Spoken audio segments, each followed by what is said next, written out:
दोस्तों आदाब, मेरा नाम सलीम आज़ाद है और आप ग्लोबल बाउंड्री यूट्यूब चैनल देख रहे हैं। आज हम बात करने वाले हैं केंद्र सरकार द्वारा लाए गए तीनों कृषि कानून के बारे में और ये जानेंगे कि ये कानून सरकार क्यों लेकर के आई है और इससे किसानों का क्या फ़ायदा या नुकसान होगा, किसान क्यों अड़े हुए हैं, सरकार क्यों नहीं बात मान रही है, किसानों और सरकार के बीच में किस तरह की बातें हो चुकी हैं, कितने दौर की बातें हो चुकी हैं, ये तमाम कुछ बताएंगे अपनी इस खास पेशकश में। तो आइए इसको शुरुआत से शुरू करते हैं।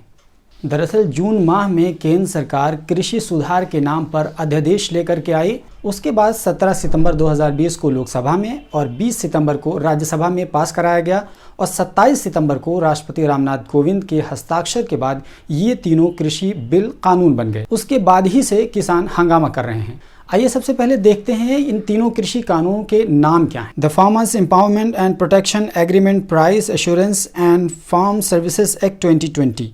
दूसरा है the farmers produce trade and commerce promotion and facilitation act 2020। तीसरा है the essential commodities amendment act 2020। ये तो हमने आपको भारी भरकम अंग्रेजी में बता दिया जो लिखा हुआ था। आइए उसको आसान भाषा में समझते हैं। दरअसल पहला है कॉन्ट्रैक्ट फार्मिंग से संबंधित। अब ये कॉन्ट्रैक्ट फार्मिंग क्या है? दरअसल कॉन्ट्रैक्ट फार्मिंग का मतलब होता है कि किसानों और प्राइवेट कंपनियों के बीच में एक तयशुदा कीमत पर फसल उगाने से पहले एग्रीमेंट हो जाएगा और उस एग्रीमेंट के बेस पर जब फसल पक जाएगी तो उस कंपनी को किसान को देना होगा। उसको मिसाल से यूँ समझते हैं जैसे कि पार्ले है। अब पार्ले को बनाने के लिए जाहिर है कि उसको गेहूं की ज़रूरत पड़ेगी।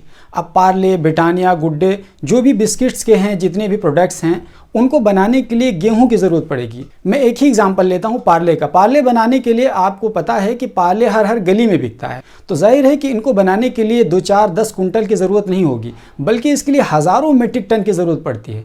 तो अब ये 2, 4, 5 किसानों से कॉन्ट्रैक्ट नहीं करेंगे, ये पूरा गाँव का गाँव कॉन्ट्रैक्ट करेंगे। अब ऐसी सूरत में जब फसल पक जाएगी तो किसान के खेत में पार्ले जी का ट्रक ला करके खड़ा हो जाएगा और पहले ही से किसानों और कंपनी के बीच में जो प्राइस, जो कीमत तय हुई थी, उसी के आधार पर ट्रक में लोड कर दिया जाएगा। मान के चलिए कि किसान और कंपनी के बीच में 25 रुपए का एग्रीमेंट हुआ है, यानी 25 रुपए प्रति किलो कंपनी किसान से खरीदेगी। अब ऐसी सूरत में किसान इस बात के लिए फ्री है कि मार्केट में जो भी कीमत हो उससे इसका कोई सरोकार नहीं। कंपनी से उसका 25 रुपए किलो टाई अप हो गया है, मार्केट में चाहे 20 हो, 15 हो, उससे कोई लेना देना नहीं। यहां तक तो बिल्कुल ठीक लग रहा है, लेकिन किसानों को इससे आपत्ति क्या है? किसान इसका विरोध क्यों कर रहे हैं?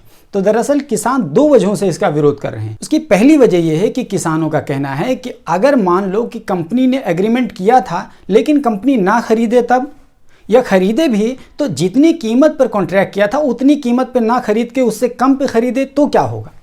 इस पर सरकार ने कहा है कि अगर किसानों और कंपनी के बीच में किसी तरह का कोई विवाद होता है तो उसके लिए सब डिविजनल मजिस्ट्रेट यानी SDM के पास जाकर के इस मसले का हल किया जा सकता है। लेकिन किसानों को आपत्ति इस बात पे है कि मसले का हल SDM के पास हो ही नहीं सकता, क्योंकि SDM जो होगा वो कंपनी की सुनेगा, किसानों की नहीं सुनेगा।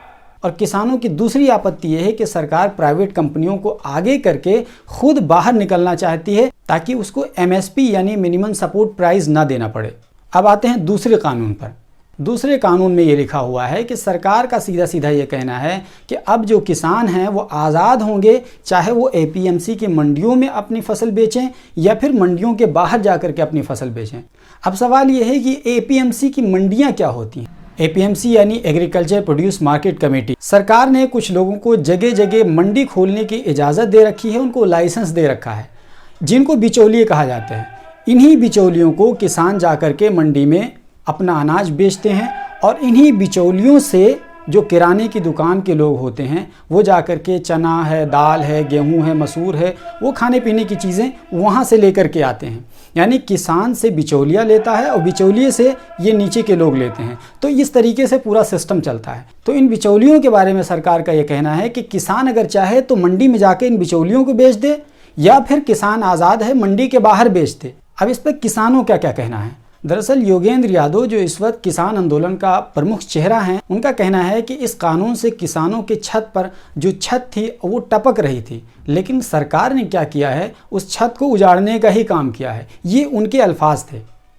उनकी बात को अगर आपको समझना है तो कुछ इस तरीके से समझ सकते हैं कि अगर किसानों को आज इजाज़त दे दी गई है कि वो मंडी के बाहर जाकर के अपनी फसल बेच दें तो ठीक है, मंडी के बाहर खरीदेगा कौन? जाहिर है कि मंडी के बाहर छोटा मोटा आदमी तो नहीं खरीद सकेगा। यकीनन मंडी के बाहर वो खरीदेगा जिसके पास बहुत ज़्यादा पैसा होगा और बहुत ज़्यादा पैसा किसके पास है ये आपको बताने की ज़रूरत नहीं है। तो ऐसे लोग फिर दोबारा से मार्केट सजाएंगे मंडी के बाहर, और ये जो बिचौलिए हैं ये धीरे धीरे ये साफ़ हो जाएंगे। अब जब ये साफ़ हो गए तो एक बार मंडी के बाहर वाले अगर अपना कब्ज़ा जमा लेने में कामयाब हो गए तो फिर किसान उनके अधीन होकर के रह जाएंगे और किसानों को हर हाल में औने पौने दामों पर अपनी फसल बेचनी होगी मंडी के बाहर उन लोगों को जिन्होंने अपनी मार्केट सजाई थी, यानी अमीर लोगों ने।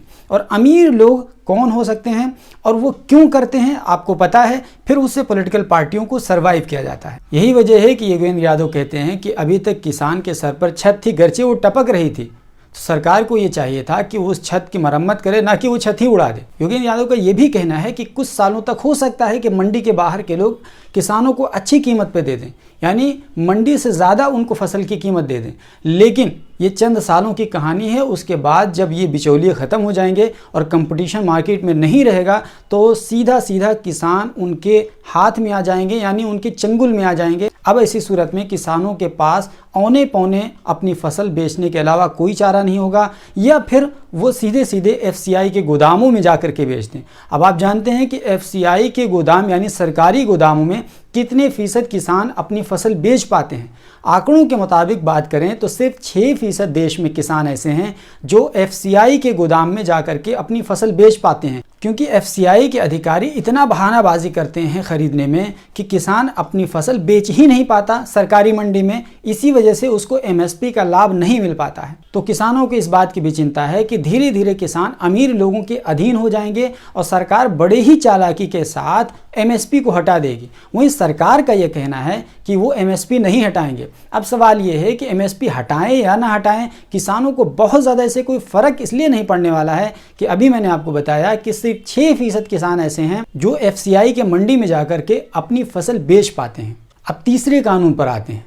तीसरे कानून में भंडारण की बात कही गई है। इस कानून के मुताबिक अब किसान या दूसरा कोई भी व्यक्ति भंडारण कर सकता है और जब चाहे वो मार्केट में लाके बेच सकता है।